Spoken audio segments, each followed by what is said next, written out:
గొడ్డలి అధ్యక్షులు జగన్మోహన్ రెడ్డి గారు సుదీర్ఘమైన ప్రెస్ మీట్ పెట్టారు. గంటల కొద్దీ ఉపన్యాసం చెప్పారు. ఆ ప్రెస్ మీట్లో తన కడుపు మంట, కూటమి పాలన మీద, కూటమి ప్రభుత్వం మీద ఉన్న దుగ్ధ తీర్చుకోవటానికి తప్పితే, కూటమి ప్రభుత్వం మీద విషయం చిమ్మటానికి తప్పితే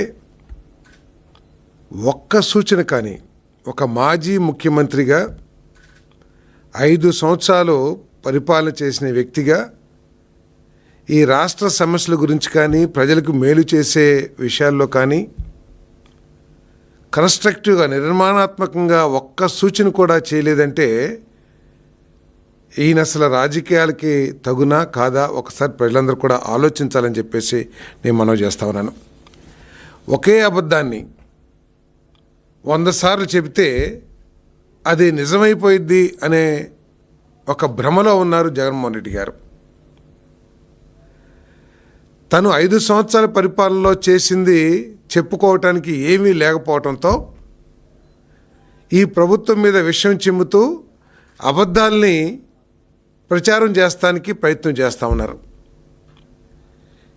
ఇదే అబద్ధాలని వారి పార్టీ కార్యకర్తల ద్వారా కూడా ప్రజల్లోకి తీసుకెళ్తానికి ప్రయత్నం చేస్తున్నారు. కానీ ప్రజలంతా అమాయకులు కాదనే విషయాన్ని జగన్మోహన్ రెడ్డి గారు, ఆ గొడ్డల పార్టీ గుర్తించాల్సిన అవసరం ఉందని చెప్పేసి మనం చేస్తా ఉన్నాను. నిజంగా నీకు ప్రజల సమస్య మీద బాధ్యత ఉంది,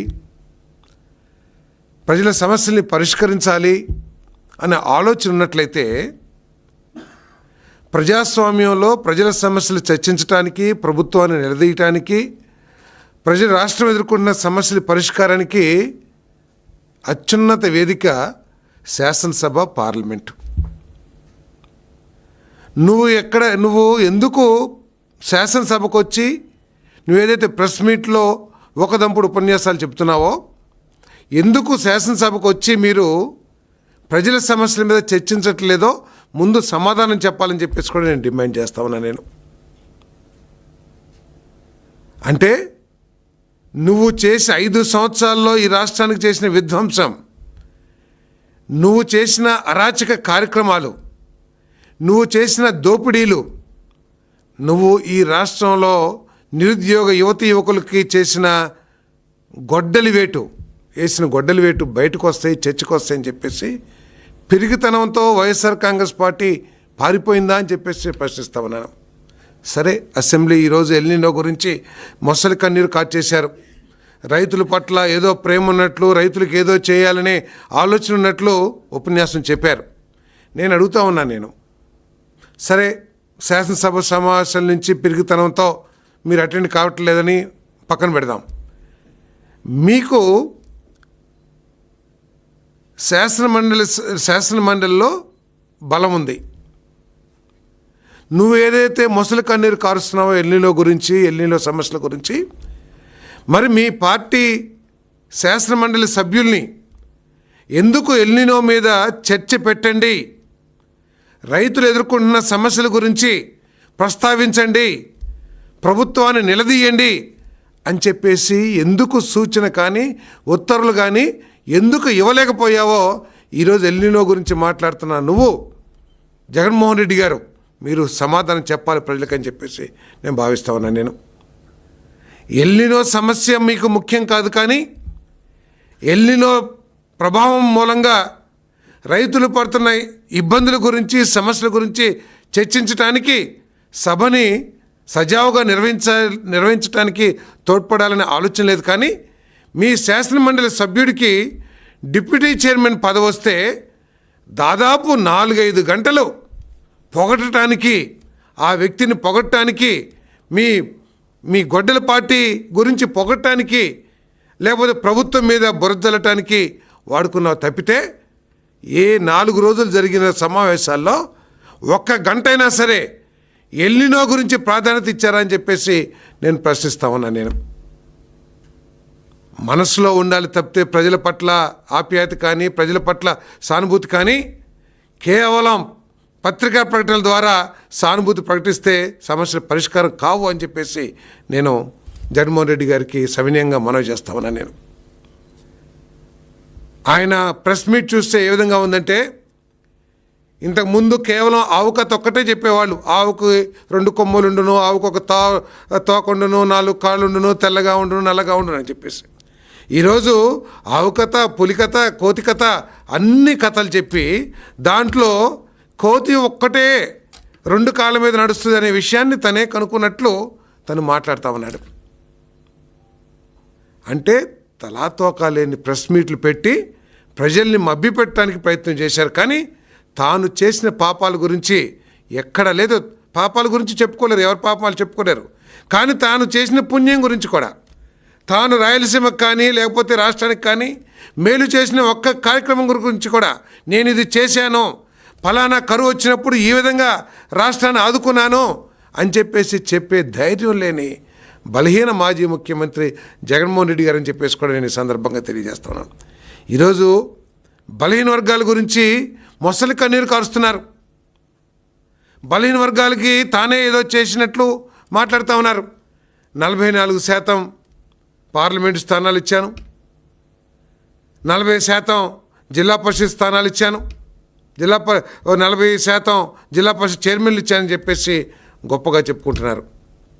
జగన్మోహన్ రెడ్డి గారు మీ నిర్వాహకం మూలంగా, మీలో బలహీన వర్గాల పట్ల చిత్తశుద్ధి లేకపోవటం మూలంగా 34% రిజర్వేషన్ పొందుతున్న బలహీన వర్గాలు, స్థానిక సంస్థల్లో రిజర్వేషన్ పొందుతున్న బలహీన వర్గాల కోసం నీకు ఎటువంటి దయ ప్రేమ లేదు. కాబట్టి హైకోర్టు వ్యతిరేకమైన జడ్జిమెంట్ ఇచ్చినప్పుడు కనీసం సుప్రీంకోర్టుకి వెళ్ళి బలహీన వర్గాల తరపున పోరాటం చేయాలనే ఆలోచన కూడా చేయకపోవటం నీకు బలహీన వర్గాల మీద ఉన్న అభిప్రాయం ఏమిటో స్పష్టమైందని చెప్పేసి కూడా ఈ సందర్భంగా తెలియజేస్తాను. నీ చేతకానితనం మూలంగా, నీలో చిత్తశుద్ధి లేకపోవడం మూలంగా 16 నువ్వేదో 10 మందికి ఎంపీ సీట్లు ఇచ్చాను, లేకపోతే 11 మందికి జిల్లా పరిషత్తులు ఇచ్చాను, లేకపోతే ఒక 200-300 మందికి జెడ్పీటీసీలు ఇచ్చానని చెప్పుకున్నావో, ప్రజాస్వామ్యానికి పట్టుకొమ్మలైన పంచాయతీలు 16,800 మంది బలహీన వర్గాల సోదరీమణులు పంచాయతీ ప్రెసిడెంట్లు అయ్యే అవకాశాన్ని, ఎంపీటీసీలు అయ్యే అవకాశాన్ని అన్నిటిని కూడా కాల రాసిన విషయం వాస్తవం కాదా అని చెప్పేసి నేను జగన్మోహన్ రెడ్డి గారు అడుగుతా ఉన్నాను.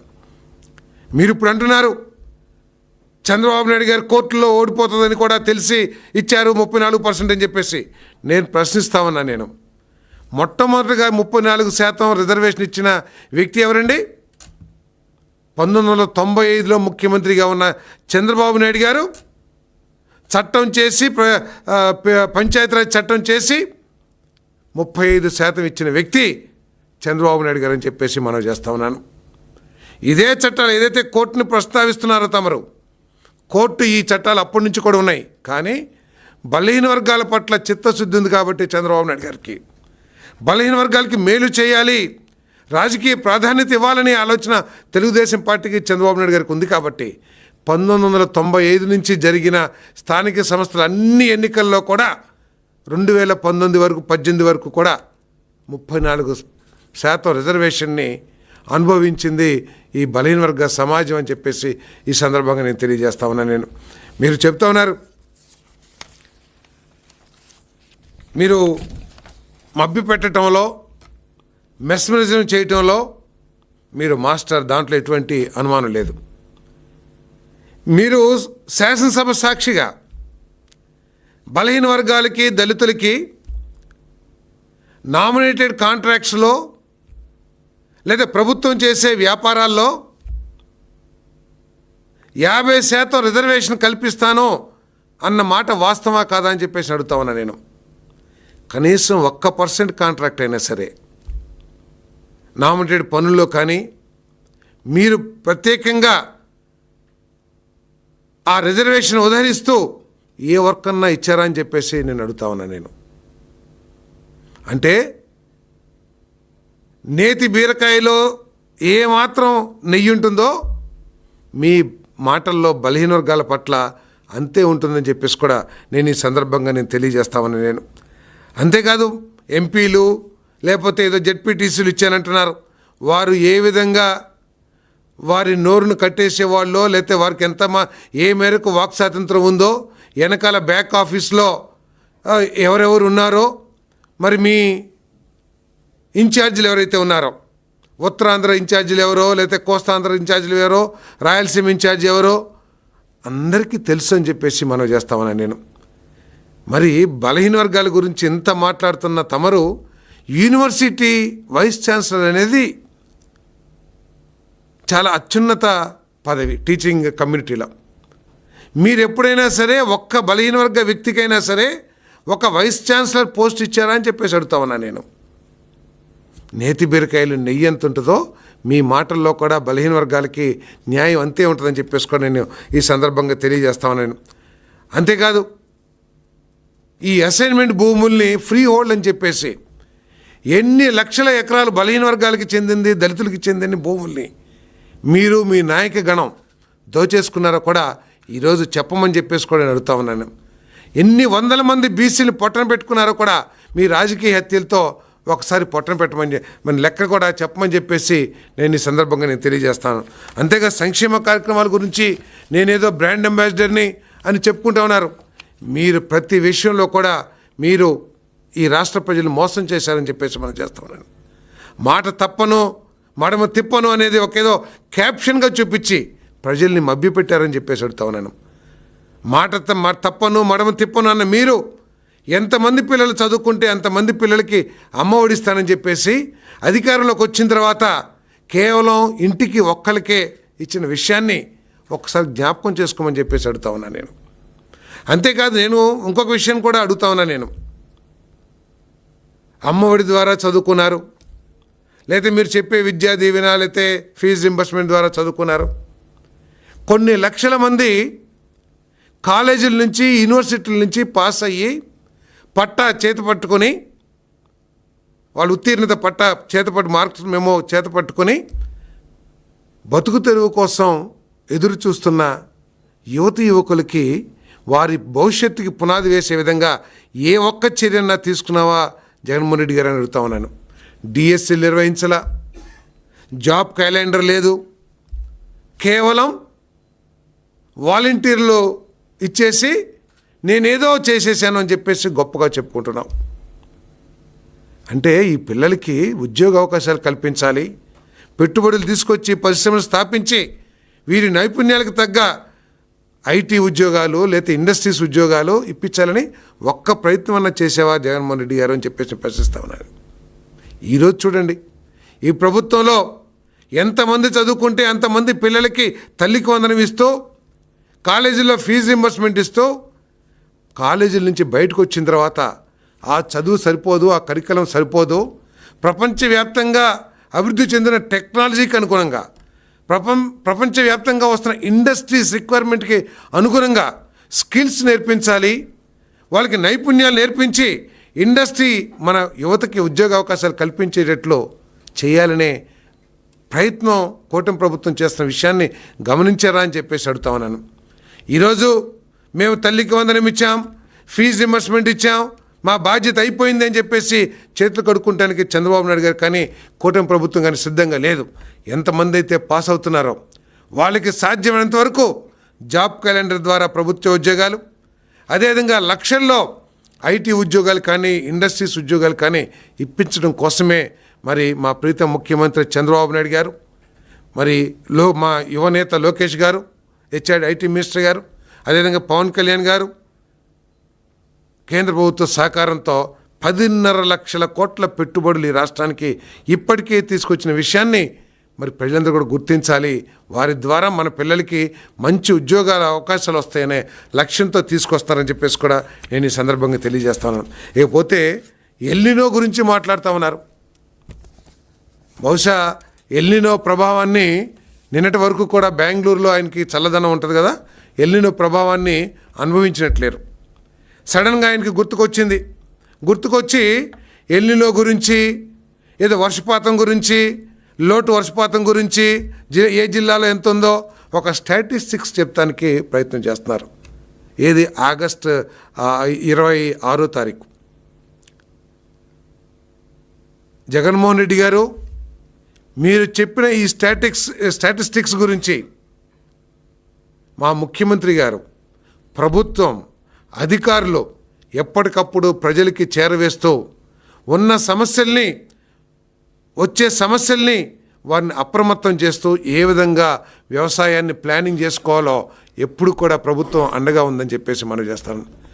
ఏదో ఎల్నినో ప్రభావం గురించి చంద్రబాబు నాయుడు గారు కనీసం స్పందించట్లేదు, ఆ మనిషి స్పందించట్లేదని అంటున్నాడు.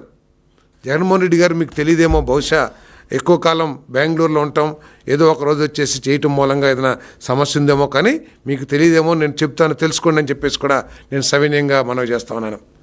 ముఖ్యమంత్రి గారు అందరి మంత్రులకి ఆదేశాలు ఇచ్చి మీరు DDRC స్పెషల్ మీటింగ్స్ ఏర్పాటు చేసి ఎల్నినో గురించి రైతులను అప్రమత్తం చేయటం, రైతులు పంటలకు సంబంధించి ఆల్టర్నేటివ్ పంటల గురించి తెలియజేయటం, ఆరు తడి పంటల్ని ప్రోత్సహించటం, ప్రభుత్వం చేస్తున్న కార్యక్రమాల పట్ల రైతులకు అవగాహన కల్పించటం, అదేవిధంగా జిల్లా యంత్రాంగం ఏ విధంగా చేయాలి అని సూచనలు చేయటం, దీని మీద స్పెషల్ మీటింగ్స్ ఏర్పాటు చేయమని చెప్పేసి కూడా మరి ముఖ్యమంత్రి గారు మంత్రులందరికీ కూడా ఆదేశాలు ఇచ్చారని చెప్పేసి కూడా తెలియజేస్తాను.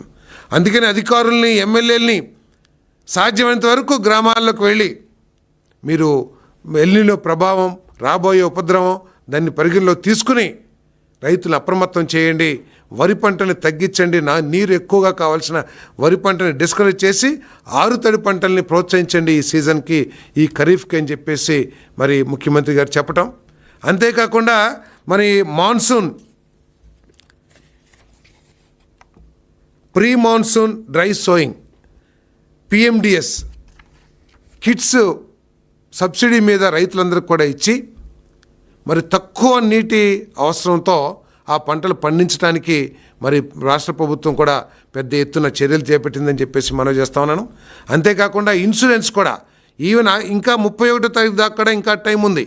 వరి పంటకి, మినుముకి, ప్రతికి ఇట్లా 4 పంటలకి insurance government of India, government of AP రైతుల తక్కువ షేర్తో మరి ఇన్సూరెన్స్ చేయించే కార్యక్రమం కూడా ఈ ప్రభుత్వం చేస్తుందని చెప్పేసి నేను మనం చేస్తామని నేను. ఇంకోటి, రాయలసీమ మీద కూడా ముసలి కన్నీరు కారుస్తున్నారు. రాయలసీమకి ఏం చేశారని చెప్పేసి అడుగుతామన్నా నేను. రాయలసీమ నుంచి వచ్చిన వ్యక్తిగా కొంతన్నా సరే ప్రేమ చూపించాల్సిన అవసరం ఉంటుంది. కానీ 5 సంవత్సరాల్లో ఆయన ఖర్చు పెట్టింది కేవలం 2,000 కోట్లు మాత్రమే. అంటే 100 రూపాయలకి ₹1.60 మాత్రమే రాయలసీమ ప్రాజెక్టు కోసం ఖర్చు పెట్టిన వ్యక్తి మరి జగన్మోహన్ రెడ్డి గారు అని చెప్పేసి మనం చేస్తాను. మరి ఈ ప్రభుత్వం, కూటమి ప్రభుత్వం చంద్రబాబు నాయుడు గారి నాయకత్వంలో ఈ 2 సంవత్సరాల్లోనే 13,500 కోట్లు ఖర్చు పెట్టి మరో 10,000 కోట్లు ఖర్చు పెట్టడానికి ప్లానింగ్ చేస్తూ మరి రాయలసీమ ప్రాజెక్టులకి అత్యంత ప్రాధాన్యత ఇస్తున్న విషయాన్ని కూడా గుర్తించాలని చెప్పేసి మనం చేస్తాను. నేను ఏం చేసావు రాయలసీమకి అని చెప్పేసి ప్రశ్నిస్తా ఉన్నాను. కనీసం స్టీల్ ప్లాంట్కి 2 సార్లు శంకుస్థాపన చేసావు, కానీ అయ్యో నా జిల్లా, నేను పార్లమెంటుగా ప్రాతినిధ్యం వహించిన ప్రాంతం, ఆ స్టీల్ ప్లాంట్ని తీసుకొచ్చి నేను సంతోషంగా నా ప్రజలకి అప్పచెప్పాలని ఏ ఒక్కసారైనా ఆలోచన చేసామని చెప్పేసి మనం చేస్తాను. ఆ స్టీల్ ప్లాంట్తో లావాదేవీలు లేకపోతే డిమాండ్స్ కుదరలేదని చెప్పేసి 2 సార్లు, అవసరమైతే ఇంకోసారి కూడా శంకుస్థాపన చేస్తానికి ప్రయత్నం చేసావు. కానీ ఈరోజు కూటమి ప్రభుత్వం చంద్రబాబు నాయుడు గారి నాయకత్వంలో ఆ కార్యక్రమాన్ని ముందుకు తీసుకెళ్తుంది. స్టీల్ ప్లాంట్ పూర్తవుతుంది అనే నమ్మకాన్ని రాయలసీమ ప్రజలకి కల్పించినది ఈ కూటమి ప్రభుత్వం అని చెప్పేసి మనం చేస్తాం. అంతేకాదు మరి ఓర్వకల్ కానివ్వండి, లేదు సోలార్ ఇండస్ట్రీకి, సోలార్ పవర్ జనరేషన్స్ కానివ్వండి, ఎన్ని వేల కోట్ల రూపాయలు రాయలసీమలో పెట్టుబడులు తీసుకొచ్చిందో ఒక్కసారి ఇండస్ట్రియల్ కారిడార్స్ తీసుకురావడం కానివ్వండి,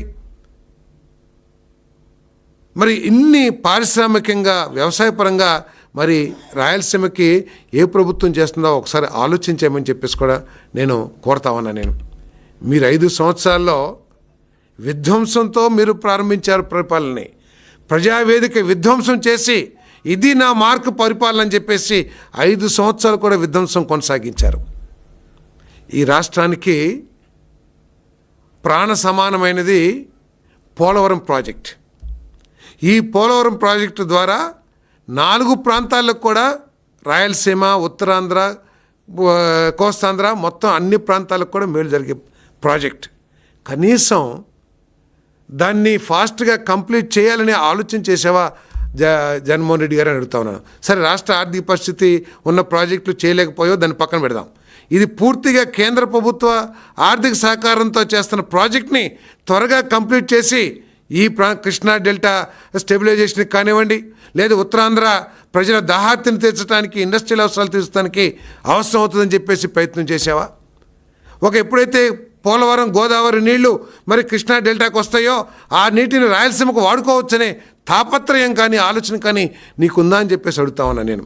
73% పూర్తి చేసిన పోలవరం ప్రాజెక్ట్ని నీ 5 సంవత్సరాల్లో కేవలం 5-10% పూర్తి చేసి ఎంతటి నష్టాన్ని రాయలసీమకు కానీ ఈ రాష్ట్ర రైతాంగానికి చేసావో ఒకసారి ఆలోచించండి జగన్మోహన్ రెడ్డి గారు అని చెప్పేసి నేను ప్రశ్నిస్తా ఉన్నా నేను. అంతేకాదు, బాధ్యతారహితంగా ప్రాజెక్ట్ని విధ్వంసం చేసేసిన పరిస్థితి ఈరోజు ఉంది. మరి ముఖ్యమంత్రి గారు ఒక 10-15 రోజుల్లో ఉత్తరాంధ్రకి నీళ్లు తీసుకెళ్తా ఉన్నారు. డేటు 3వ తారీఖు, 2-3 తారీఖుల్లో మరి పోలవరం నీళ్ళని ఉత్తరాంధ్రకి తీసుకువెళ్ళి పెద్ద ఎత్తున రైతాంగం అంతా కూడా రైతులు చెప్తా ఉన్నారు, ముఖ్యమంత్రి గారిని ఘనంగా సన్మానించాలి, మాకు నీళ్లు తీసుకొస్తున్న భగీరథుడు చంద్రబాబు నాయుడు గారని అక్కడ ప్రజలందరూ కూడా పొగుడుతున్నారు. ఆ నీళ్ళ ద్వారా పారిశ్రామికంగా, త్రాగునీటి పరంగా, అన్ని వ్యవసాయ పరంగా అన్నిటికీ ఉపయోగపడే నీళ్ళని నీ చేతకానితనం మూలంగా, నీ అహంకారం, విధ్వంసపూరితమైన పరిపాలన మూలంగా 4 సంవత్సరాలు ఆలస్యమైంది. నేను ఎన్జిఓస్ని అడుగుతా ఉన్నాను, కొన్ని సంస్థలు ఉంటాయి, మీరు ఎస్టిమేట్ చేయాలి, ఈ రాష్ట్ర ప్రజలకు తెలియజేయాలి, వైఎస్ఆర్సీపీ నిర్వాహకం మూలంగా, విధ్వంసం మూలంగా, ఈ ప్రాజెక్టులు ఆలస్యం అవుతాం మూలంగా ఎన్ని లక్షల కోట్ల రూపాయలు ఈ రాష్ట్ర రైతాంగం నష్టపోయింది అని చెప్పేసి ఎస్టిమేషన్ వేసి చెప్పాలని చెప్పేసి కూడా అడుగుతా ఉన్నా నేను. అంతేకాకుండా మరి మా చింతలపూడి ప్రాజెక్ట్ ఉంది, 4,000 కోట్ల రూపాయలు ఖర్చు పెట్టారు చంద్రబాబు నాయుడు గారు 2014-19లో. మానవత్వం లేకోకుండా, కనీసం ఆ రైతాంగం, ఆ ప్రాంతాల్లోని రైతాంగం మీద దయ లేకోకుండా దాన్ని బూజు పట్టించి ₹1 కూడా ఖర్చు పెట్టుకోకుండా ఇంకా లీగల్ సమస్యలు ఉత్పన్నమయ్యే విధంగా ఆ పరిపాలన సాగిందని చెప్పేసి కూడా నేను ఈ సందర్భంగా నేను తెలియజేస్తా ఉన్నాను. మరి దయచేసి ప్రజలందరూ కూడా అర్థం చేసుకోవాలి, కేవలం అబద్ధాలని ప్రజల్లోకి తీసుకువెళ్ళి, అబద్ధాలని తన కార్యకర్తల ద్వారా, ఎందుకంటే ఆ కార్యకర్తలు కూడా చాలా బాధపడుతున్నారు. ఎందుకు ఈ గంజాయి బ్యాచ్ల్ని తల్లిదండ్రులు ఈరోజు రాష్ట్రంలో తల్లిదండ్రులు అందరూ కూడా భయపడుతున్నారు. జగన్మోహన్ రెడ్డి గారు వారి ప్రాంతానికి వస్తే మా పిల్లలకి ఏమైపోతుందో, మా పిల్లలందరూ కూడా రౌడీజానికి ఎక్కడ ఆకర్షితులు అవుతారో, లేదా ఈ గంజాయి బ్యాచ్లు ఎక్కడ కలిసిపోతారని చెప్పేసి తల్లిదండ్రులు అందరూ కూడా భయపడుతూ మా ప్రాంతానికి రాకపోతే చాలనుకునే పరిస్థితి ఈరోజు ఉందని చెప్పేసి మనం చేస్తాను. ఆ కార్యకర్తల ద్వారా అబద్ధాలని, ఏదైతే అబద్ధాలు ఈయన చెప్తున్నారో జగన్మోహన్ రెడ్డి గారు, ఆ అబద్ధాలని ప్రజల్లోకి తీసుకెళ్తానికి రిటర్న్ లిటరేచర్ లాగా పంపిస్తూ ఉన్నారు. గతంలో కొన్ని నిషిద్ధ సంస్థలు మరి కొంత నిషిద్ధ దాన్ని ఏదంటారు దాన్ని ప్రజల్లోకి తీసుకెళ్ళినట్లు సాహిత్యం, ఈరోజు కూడా ఇటువంటి అబద్ధాలని ప్రజల్లోకి తీసుకెళ్తానికి మరి అమాయకులైన కార్యకర్తలు కూడా వాడుకుంటున్నారని చెప్పేసి మనం చేస్తాను. నీళ్ళు, కృష్ణా నీళ్లు వాడుకుంటలేదు, రైతాంగానికి పట్టించుకుంటలేదు అని అంటున్నారు. ఇంకో పక్క ఏమో తెలంగాణ కృష్ణా నీళ్ళన్నీ కూడా మరి ఆంధ్ర ప్రభుత్వమే దోచేస్తుందని చెప్పేసి మాట్లాడుతూ ఉన్నారు.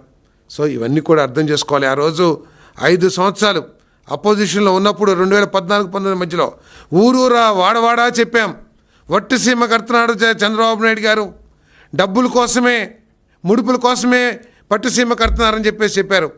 నేను కృష్ణా డెల్టా రైతాంగాన్ని సవినయంగా ప్రశ్నిస్తా ఉన్నా. నేను ఈరోజు పట్టిసీమ ప్రాంతం ప్రాజెక్ట్ లేకపోతే ఈ ఎల్నినో ప్రభావంలో మన పంటలు ఏ విధంగా ఉండేవో కూడా ఒకసారి ఆలోచించేయమని చెప్పేసి అడుగుతా ఉన్నా నేను. ఈరోజు వృధాగా సముద్రంలోకి పోతున్న నీళ్ళని పోలవరం పూర్తయి ఉంటే ఈ పరిస్థితి దాపురించేది కాదు. మనకి పట్టుసీమ లేకపోతే కనీసం నారుమళ్ళు కూడా తడుపుకోలేని పరిస్థితి కృష్ణా డెల్టా రైతాంగానికి ఉండే విషయాన్ని కూడా నేను ఒకసారి జ్ఞాపకం చేస్తానని చెప్పేసి మనం చేస్తాను. ఇంకోటి ఏదో చెప్తున్నారు, ఏదో ప్రకాశం బ్యారేజ్ దగ్గర నీళ్లు వదిలేరని. ఏం చేస్తారండి? అంటే ప్రకాశం బ్యారేజ్ ద్వారా కాలంలోకి నీళ్లు వదలకూడదు, కానీ ఉన్న నీటిని రైతాంగానికి ఇస్తే తప్పని జగన్మోహన్ రెడ్డి గారు చెప్తున్నారా అని అడుగుతా ఉన్నా నేను. జూన్లో ఆకుమళ్ళు వేస్తారని చెప్పి తెలుసు. ఆ ఆకుమళ్ళకి కనీసం ఉన్న నీరునైనా ఇద్దాం. ఎందుకంటే రైతుల్ని అప్రమత్తం చేయటానికి, రైతులను ఎడ్యుకేట్ చేయడానికి ఈ ప్రభుత్వం మొట్టమొదటి నుంచి కూడా ఎల్నినో ప్రభావం గురించి ప్రజలకు చెబుతూనే ఉన్నాం. అయినా కూడా కొంతమంది బోర్ల మీద కూడా ఆధారపడి వద్దన్నాం. ఈ ప్రభుత్వం చెప్పింది, సవినయంగా చెప్పింది. భూగర్భ జలాలు కూడా అడుగంటిపోతాయి ఎల్నినో ప్రభావం మూలంగా. సరే, భగవంతుడు వర్షాలు ఇస్తే అది సంతోషం. మొన్న గౌరవ ఉపరాష్ట్రపతి గారు వచ్చారు. ఆయన భగవంతుని ఒకటే కోరుకున్నారు, రైతుల్ని భగవంతుడు కష్టపెట్టడు, వర్షాలు వస్తాయిలే అని చెప్పేసి ఒక సంకల్పంలాగా, ఒక పెద్ద మనిషిలాగా మాట్లాడారు. అంటే ఇక ఉపరాష్ట్రపతి గారు మోసం చేశారని చెప్తాడా జగన్మోహన్ రెడ్డి గారు? కృష్ణా ప్రకాశం బ్యారేజ్లో ఉన్న నీళ్ళని ఉన్న ఆకుమళ్ళ కన్నా ఇక ముందు ఆకుమళ్ళు వేయొద్దు అని చెబుతూ, ఉన్న ఆకుమళ్ళకైనా సరే కొంత నీరుని ఇవ్వాలని చెప్పేసి కాలవలకి నీళ్ళు వదిలితే అదేదో పాపం చేసినట్టు, రైతుల్ని మోసం చేసినట్టు మాట్లాడుతున్నారు. అంటే ప్రకాశం బ్యారేజ్ దగ్గర సముద్రంలోకి నీళ్ళు వెళ్తే పర్వాలేదు, కానీ కాలువల ద్వారా కనీసం కొంతలో కొంత రైతులు ఆదుకుంటానికి నీళ్ళు ఇస్తే తప్పు. ఈ ప్రభుత్వం ఎల్నినో ప్రభావంలో ఒకే లక్ష్యంతో ముందుకెళ్తుంది. అత్యంత ప్రాధాన్యత త్రాగునీరు, తర్వాత పశువులకి పశుగ్రాసానికి పండించడానికి కావాల్సిన నీరు, పశువులకి త్రాగునీరు, తర్వాత మరి క్రమపద్ధతిలో రైతులకు కూడా నీళ్ళు ఇవ్వాలని ఆలోచన చేస్తుంది. ఎల్నినోని అన్ని విధాలు ఎదుర్కోవటానికి ఈ ప్రభుత్వం రైతాంగాన్ని కాకుండా అధికార యంత్రాంగాన్ని కూడా సంసిద్ధం చేసిందని చెప్పేసి కూడా నేను మనవి చేస్తూ, ఇటువంటి అబద్ధాలు కాదు. మీకు నిజంగా ఈ రాష్ట్రం మీద చిత్తశుద్ధి ఉంటే అసెంబ్లీకి రండి. మొన్న కూడా కొంతమంది శాసనసభ్యులు మాట్లాడారు. మీరు అసెంబ్లీకి వచ్చి మీ పిరికితనాన్ని కోల్పోయి, మీరు చేసిన పాపాల నుంచి కొంచెం ఈ భవిష్యత్తులో అయినా సరే మేలు జరగటానికి ఏ విధంగా ఉండాలో, మరి ప్రభుత్వానికి ఏ విధంగా సహకరించాలో ఆలోచించేయమని చెప్పేసి నేను మనవి చేస్తా ఉన్నాను.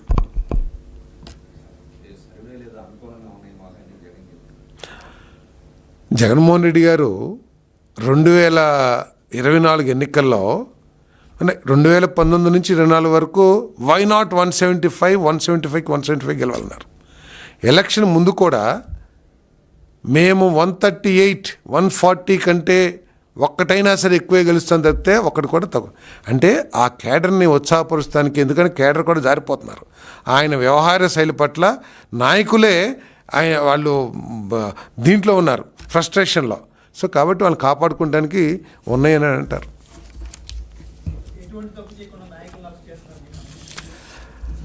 ఎటువంటి తప్పు చేయకోకుండా ఈ భారతదేశంలో ఈ న్యాయ వ్యవస్థలో అరెస్టు చేయరు. ఈరోజు ఆయన చెబుతున్న అరెస్టులు ఏదైతే ఉన్నాయో ఈ రాష్ట్ర ప్రభుత్వం చేస్తున్నాయి కూడా కాదు. ఈడీలో ఆధారాలు దొరికి పూర్తిగా ఎంక్వైరీ చేసి ఆ ఎంక్వైరీ ఆధారంగా, వాస్తవాల ఆధారంగా అరెస్టులు జరుగుతున్నాయి. అంతేకాకుండా వీళ్ళు ఎవరైతే అరెస్ట్ అయ్యారో వాళ్ళంతా కూడా సుప్రీంకోర్టు వరకు కూడా వెళ్ళారు. సుప్రీంకోర్టు వరకు వెళ్ళి ఆ సుప్రీంకోర్టులు కూడా రిజెక్ట్ చేసిన తర్వాత ఈడీ వాళ్ళు అరెస్ట్ చేస్తున్నారు. తప్పులు చేసిన వాళ్ళు ఎవరైనా సరే, ఏ పార్టీ అయినా, ఏ కులం అయినా, ఏ వర్గం అయినా భారత న్యాయ స్మృతి ప్రకారం అరెస్ట్ కావాల్సిందే. దాంట్లో కానీ రాజకీయ కక్ష అని చెప్పేసి ప్రజల దృష్టి మరల్చడానికి కాదు.